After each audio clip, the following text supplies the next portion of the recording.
Ante las mareas de todos los días,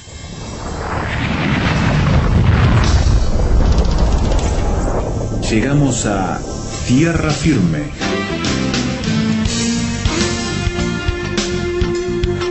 Diálogos de actualidad con Salvador de Lutri.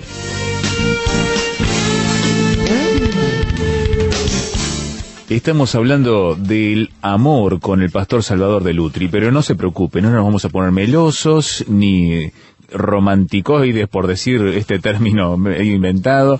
Estamos tratando de ir al fondo de lo que significa, Salvador, realmente, ¿qué es el amor? Sí, y vamos a subrayar algunas cosas que dijimos, pero siempre teniendo en cuenta el contexto en que nos estamos moviendo. ¿Por qué digo del contexto en que nos movemos? Porque el hombre del siglo pasado, del siglo XX, tiene como paradigma artístico en la plástica al cubismo, ¿no? El cubismo es la gran manifestación artística del siglo XX, con Picasso a la cabeza, ¿no? Ahora, ¿qué es el cubismo?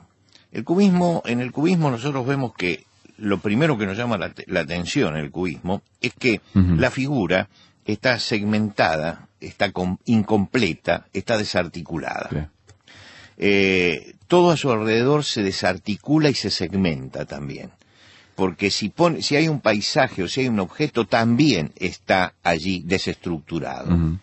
Y yo creo que eso habla de un hombre, que fue el hombre del siglo XX, que fue un hombre desarticulado también, ¿no? Creo que es el reflejo siempre, la plástica, el arte en general, y la plástica en particular, siempre es el resultado de la sociedad a la cual representa. Entonces, si el arte del siglo XX es el cubismo, y nosotros nos encontramos con figuras segmentadas, incompletas, desarticuladas, así como en la música, la falta de armonía, ¿no? A veces uno escucha obras del siglo XX que no sabe si están haciendo música o si están afinando los instrumentos todavía, ¿no? Porque eso está hablando de una disonancia del hombre que ha perdido su armonía interior. Entonces esta es una de las cosas que hay que tener en cuenta, porque no es extraño que un hombre desarticulado cree también una sociedad desarticulada y cree una familia desarticulada. Es decir, todo es consecuencia de lo mismo, ¿no es cierto? Y de esa manera pierde la perspectiva de lo que es un modelo que está bien articulado, bien en su funcionalidad, en sus roles, en su constitución, y ya no sabe distinguir entre una cosa y otra, porque pasa eso también. Claro, entra en un estado de confusión, ¿no es cierto? Se confunde frente a la realidad. Yo creo que, ¿cómo salimos de esto? ¿Cómo formar, tener, por ejemplo, familias articuladas, o articular el amor también? Yo leía a Lewis, el autor de las Crónicas de Narnia, que es un gran ensayista, además. A veces yo pongo como referencia las Crónicas de Narnia. Porque lo más popular, digamos. Lo más popular. Pero a mí me interesa él como ensayista, tiene Cristianismo y nada más, y tiene una cantidad de obras fundamentales. Recordemos que Lewis fue un profesor de Oxford. De literatura medieval. De literatura medieval. Y las obras más importantes de literatura medieval de Lewis se siguen estudiando en Oxford, hoy, sí. Hoy, en nuestro tiempo. Lewis señala, era un hombre informado, era un hombre profundo, y era un hombre audaz también en sus interpretaciones. Y señalaba su disgusto con dos cosas: los diarios y la televisión. Cuando yo leí eso, acerca de su disgusto de estas cosas, él decía que leía cada vez menos los diarios y no veía prácticamente televisión. Y entonces me pregunté por qué eso. Y él lo explica. Él dice, porque cuando uno mira televisión o lee los diarios, se dedican a dos temas nada más, que son la política y los deportes. Pero no se ocupan de cosas esenciales, y a mí me interesa lo esencial. Bueno, yo me quedé pensando en eso. ¿A qué se refiere con esencial? Claro. Pero por el otro lado encontré una contrapartida que es lo mismo. Jean Guitton, que es un filósofo y un teólogo francés, fue el único personaje secular que pudo estar presente, el único laico que estuvo presente en el Concilio Vaticano II como observador, ¿no? coincide en que se elude lo esencial y tiene un libro que se llama Silencio sobre lo esencial. Y él dice que se guarda silencio sobre lo que verdaderamente importa y lo que necesitamos reflexionar. Ahora, yo digo, un pensador inglés y un pensador francés, de orígenes distintos, un protestante y un católico, los dos grandes intelectuales, y dicen, miren que la sociedad no está discutiendo las cosas esenciales, que estamos en lo superfluo. Entonces esto me llamó mucho la atención, porque digo, esta es una clave para entender también los problemas de hoy, si no estamos discutiendo lo que no es esencial. Me puse a observar un poco lo que pasaba alrededor nuestro.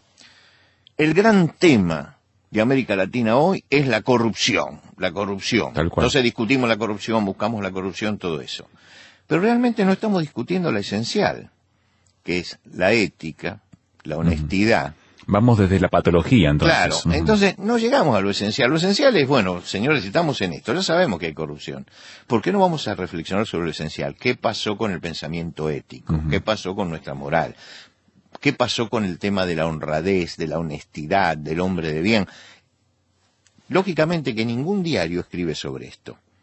Refleja únicamente el problema de la corrupción. Reflexiona sobre la corrupción. Pero no entra el problema fundamental, que es el problema moral que hay detrás. Y en eso coincido con Lewis y con Guitton. Entonces no estamos hablando de cosas esenciales. Nos hablan del fracaso de la familia y todo eso, pero no discutimos entonces cuáles son los componentes que tiene que tener el amor para que pueda ser sólido.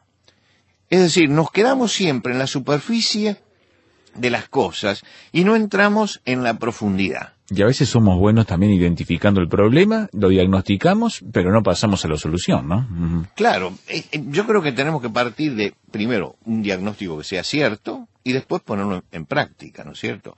Si ya de entrada no estamos discutiendo lo esencial, difícilmente podemos corregir nada, ¿no es cierto? Entonces tenemos que ir a lo esencial.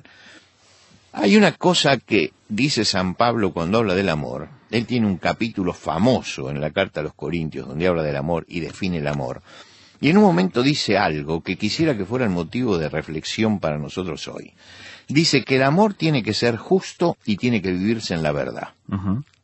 El amor tiene que ser justo y tiene que vivirse en la verdad. Cuando yo leí eso de que el amor tiene que ser justo y vivirse en la verdad, que él lo dice, el amor no se goza de la injusticia, se goza de la verdad. Me quedé pensando que la justicia y la verdad son dos cosas esenciales que nunca se unen al tema del amor. Se lo deja por fuera. Se lo deja fuera, ¿no es cierto? Alguien dice, bueno, estás amando, sí, ama con justicia. Me mira como si estuviera loco, ¿no es cierto? Entonces, son dos cosas que no tienen relación, y sin embargo acá las relacionan, ¿no? Y es interesante, ¿por qué? Uno puede comenzar por la verdad. ¿Por qué tiene que tener verdad? ¿No? Vivimos en un mundo de mentira, de simulación, de engaños, y somos convocados a vivir en la verdad. El amor tiene que vivir en la verdad. Si yo quiero que el amor sea sólido, tiene que vivir en la verdad. Ahora, la verdad tiene un precio. Y tiene un precio que es difícil, duro, y que hay que pagarlo. Salomón decía, compra la verdad y no la vendas. Ahora, cuando dice compra la verdad, quiere decir, la verdad tiene un precio, la verdad puede comprarse o puede venderse. En primer lugar, compra la verdad. Hay que pagar un precio por decir la verdad. Cada uno tiene que decir la verdad y tiene que pagar el precio de decir la verdad. Te cuento una anécdota personal. No quiero ser autorreferencial, pero esto ilustra. Yo escribí durante 20 años en un periódico y escribía notas de opinión. Habíamos hecho un trato con el director del diario para que yo escribiera en completa libertad notas de opinión. Y yo como cristiano opinaba sobre la realidad. Lo que pasaba en tu ciudad. Lo que pasaba en la ciudad. Un día se descubre que un miembro de la Corte Suprema de Justicia, muy importante, tenía 5 departamentos alquilados, arrendados, que se usaban como prostíbulo. Inmediatamente yo escribí una nota diciendo que este señor no podía seguir en la Corte Suprema de Justicia. Las notas mías no eran políticas, eran notas de un cristiano que mira éticamente a la sociedad y que señala las cosas que no ven que están bien.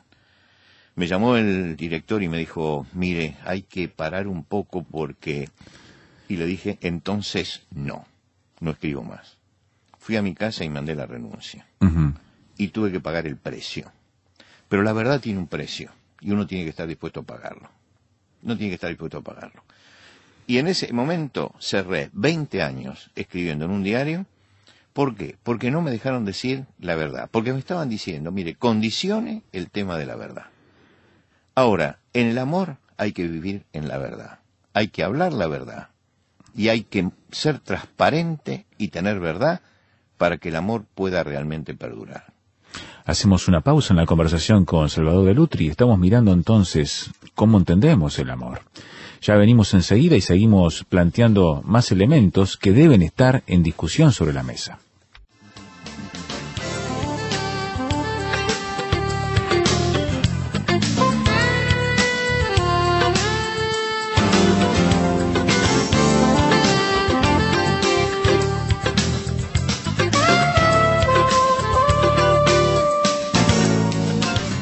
Tierra Firme en Internet. Descubra nuestro sitio materiales, datos, la transcripción de estos comentarios, frases sobre este tema que le ayudarán a desarrollar una posición con bases sólidas.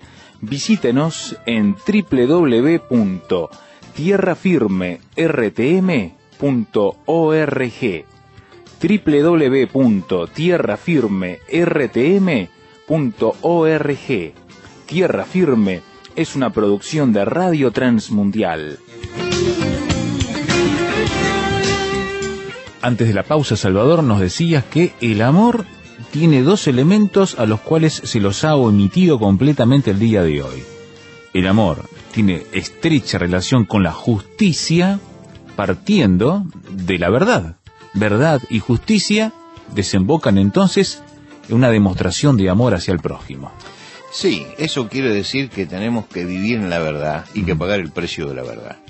Como decíamos hace un momento, la verdad tiene un precio. Claro. Hay que pagarlo y hay que atreverse a pagarlo. Para eso tenemos que vivir la verdad de quién soy yo y tengo que vivir la verdad de quién es el otro, ¿no? Evitemos idealizar, que era lo que decíamos en programas anteriores. El enamorado idealiza, ve al príncipe azul, ve a la princesa de sus sueños, no vive en la verdad. Entonces, necesita bajar en la verdad. Nadie se casa con una persona ideal. Todos nos casamos con personas reales, ¿no? Sí.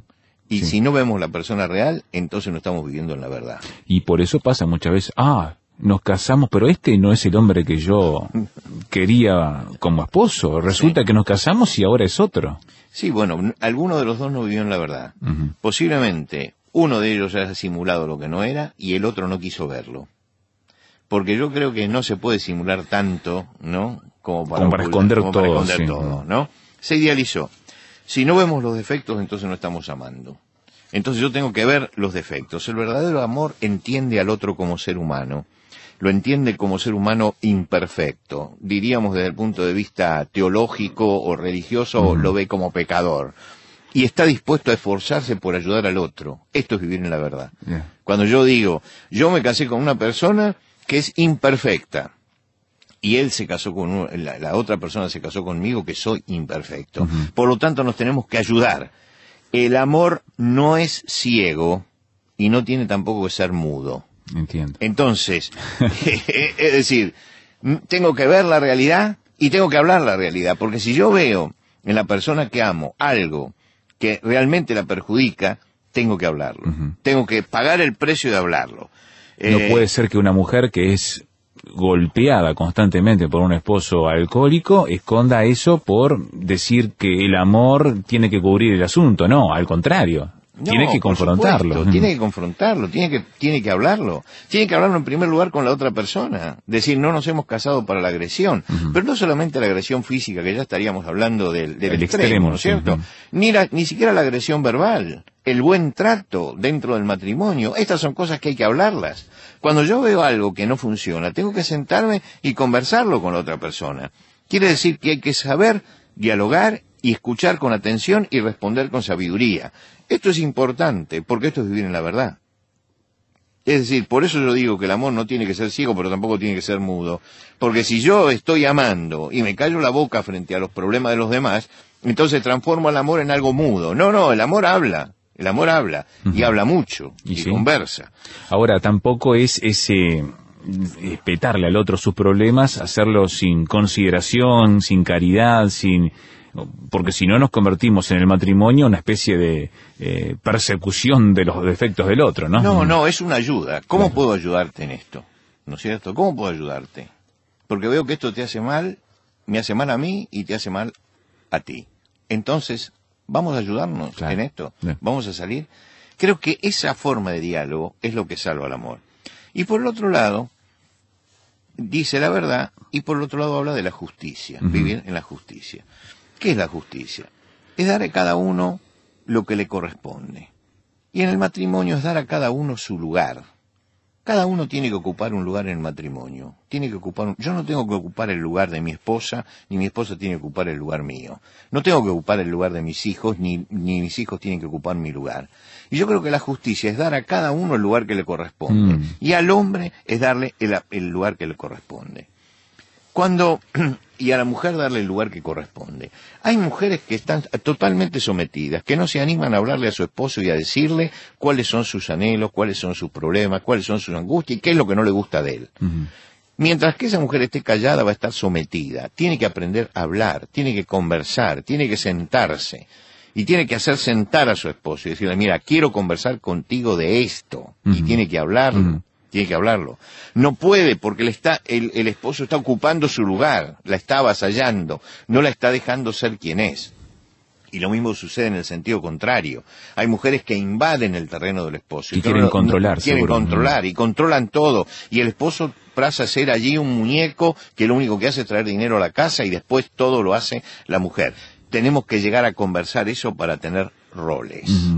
Y para tener roles diferenciados, eso sería la justicia, que cada uno ocupe realmente su lugar.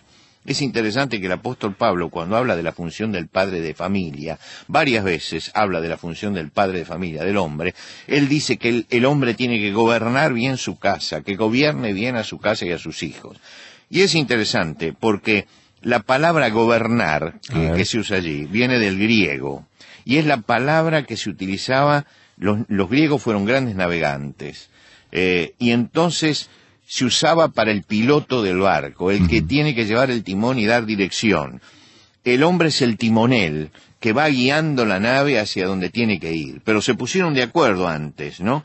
En español, la palabra gobernar es conducir o dirigir una embarcación o un vehículo. Esta es la primera acepción en español, ¿no? Es llevar adelante una embarcación, un vehículo.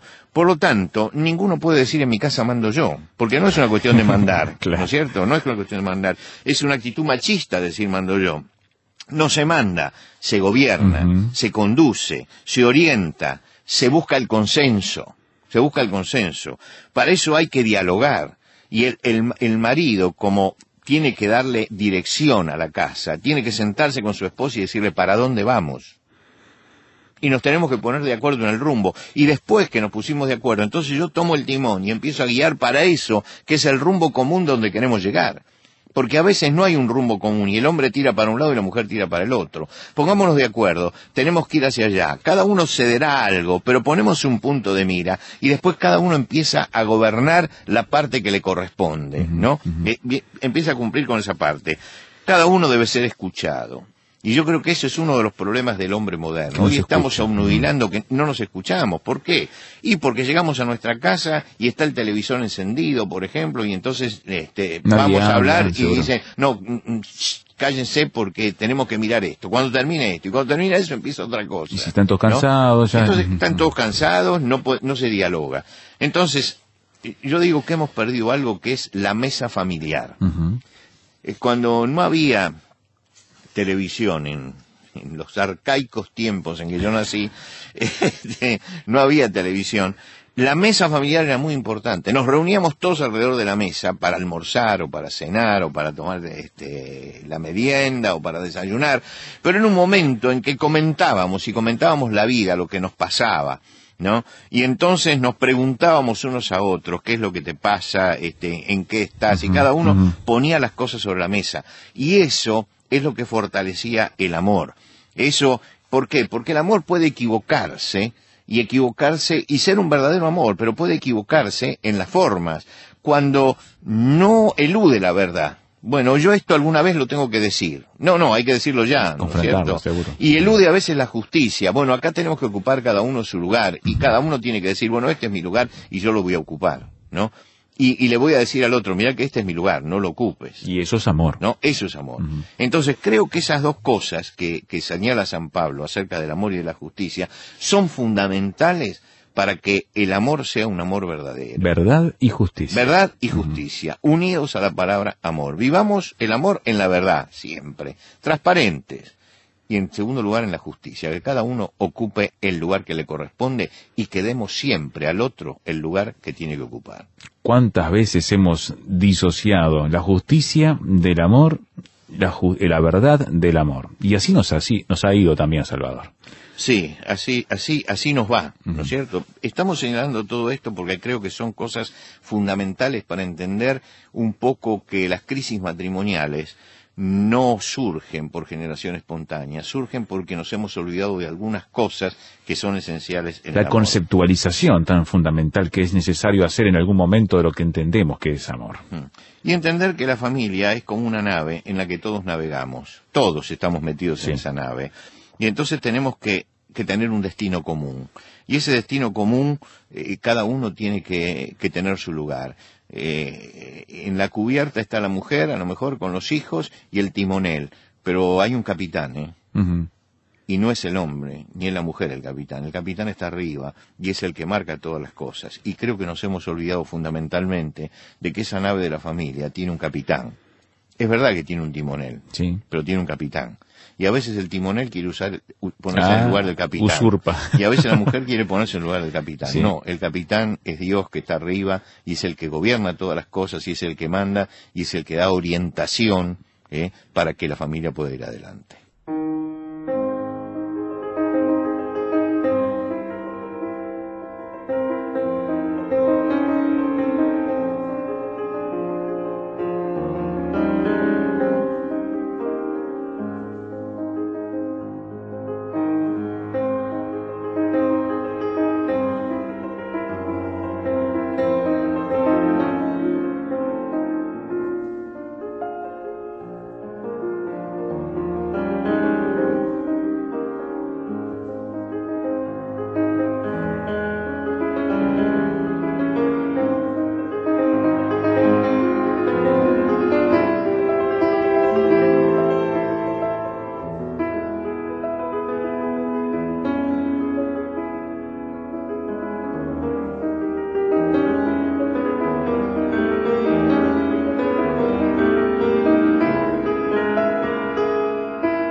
Vanessa Benelli interpretando una obra de Franz Liszt que lleva justo un título como el que precisamos para nuestro programa.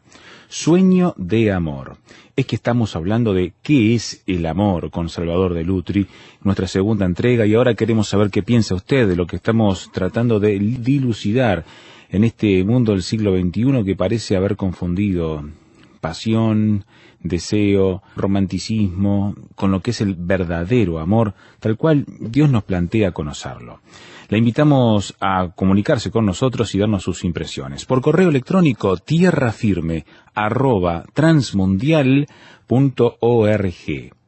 tierrafirme@transmundial.org. O encuentre todos los materiales de este programa en nuestro sitio web www.tierrafirmertm.org.